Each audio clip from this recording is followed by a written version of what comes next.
আমাদের বাংলাদেশে যখন একটা ধর্ষণ হয় সেক্ষেত্রে প্রথমেই কথাটা ওঠে নারীর পোশাকটি কেমন ছিল।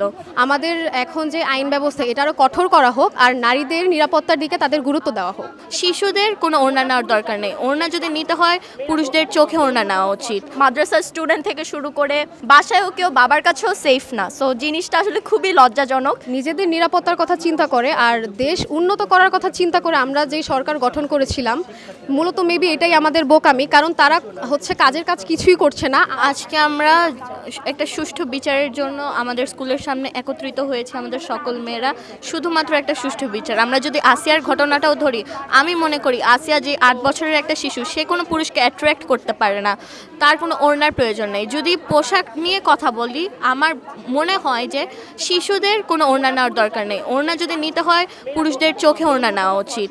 আমরা একটা সুষ্ঠু বিচার চাচ্ছি, একটা সুষ্ঠু সমাজ চাচ্ছি, আমাদের নারীদের নিরাপত্তা চাচ্ছি। আমরা রাতে হাঁটতে পারি না, ইভেন আমরা নিজেরা নিজেদের বাসায়ও সেফ না।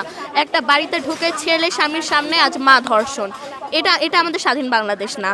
শাস্তির অনেক নিয়ম আছে, অনেকভাবে শাস্তি দেওয়া হয়, কিন্তু আমাদের বাংলাদেশে যখন একটা ধর্ষণ হয় সেক্ষেত্রে প্রথমেই কথাটা ওঠে নারীর পোশাকটি কেমন ছিল। এই কারণে আমরা আজকে এসেছি, নারীর পোশাক বাদে আমরা চাই ধর্ষকের যেন একটা সুষ্ঠু বিচার হয় এবং তাকে যাতে ফাঁসির মঞ্চে দাঁড়া করা হয়। যেই ব্যাপারটা খুব লজ্জাজনক সেটা হচ্ছে আমাদের দেশের আমাদের রাইটসের জন্য আমাদের নিজেদেরই প্রোটেস্ট করতে হচ্ছে। আসলে জিনিসটা খুবই শেমফুল। আমাদের আদার্স কান্ট্রির কাছে যে আমরা জিনিসটা রিপ্রেজেন্ট করব সেটার কোনো ব্যাপারই থাকছে না। আমাদের নিজেদের রাইটস নিয়ে, নিজেদের সেফটি নিয়ে আমাদের প্রোটেস্ট করতে হচ্ছে। আসলে এখন দেখা যাচ্ছে মাদ্রাসার স্টুডেন্ট থেকে শুরু করে বাসায়ও কেউ বাবার কাছেও সেফ না, সো জিনিসটা আসলে খুবই লজ্জাজনক। তো দাবি একটাই থাকছে, যেন আমরা হচ্ছে সব জায়গায় দিনে এবং রাতে সেফ থাকতে পারি।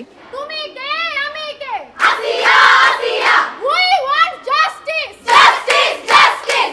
আমরা মূলত চাচ্ছি নারী ও শিশু নির্যাতন প্লাস যে ধর্ষণ হচ্ছে এগুলো যেন বন্ধ হয়, আর আমরা যেন নারীরা সুস্থভাবে জীবনযাপন করতে পারি, আর আমরা রাস্তায় বের হলে যেন আমাদের ভয়ে ভয়ে থাকতে না হয়। এর জন্য যেন প্রশাসন কোনো একটা পদক্ষেপ গ্রহণ করেন। আর আমরা চাই আমাদের এখন যে আইন ব্যবস্থা এটা আরও কঠোর করা হোক আর নারীদের নিরাপত্তার দিকে তাদের গুরুত্ব দেওয়া হোক। আমাদের ভুল ছিল যে আমরা নিজেদের নিরাপত্তার কথা চিন্তা করে আর দেশ উন্নত করার কথা চিন্তা করে আমরা যেই সরকার গঠন করেছিলাম মূলত মেবি এটাই আমাদের বোকামি, কারণ তারা হচ্ছে কাজের কাজ কিছুই করছে না। আমাদের যেই নিরাপত্তাটা পাওয়ার কথা বা আমরা যেই আশা নিয়ে তাদেরকে হচ্ছে নির্বাচন করেছিলাম, উন্নত হচ্ছে না কোনো কিছু, এটা নিয়ে তো আমরা হতাশ সবাই। শাস্তি বলতে একটাই শাস্তি, ধর্ষককে ফাঁসি দেওয়া উচিত, এছাড়া আর কোনো হচ্ছে আমি দেখছি না এখানে।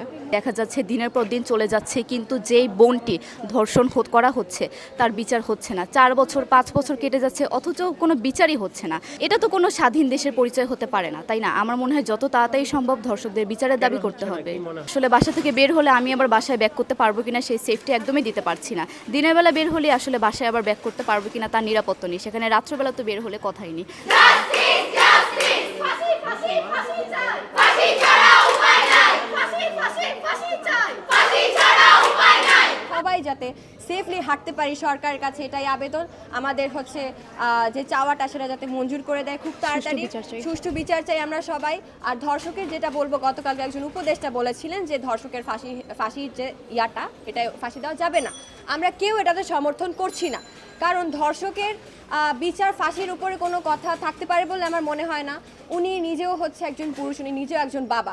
ওনার মেয়ের যদি আজকে কোনো রকম আল্লাহ না করুক কিছু হয়, তাহলে উনি নিশ্চয়ই চুপ করে বসে থাকতেন না। আর উনি এটা বলতে পারতেন না যে ওনার মেয়ের যে ধর্ষক ওনার ফাঁসি হবে না, এটা উনি কখনো বলতে পারতেন না।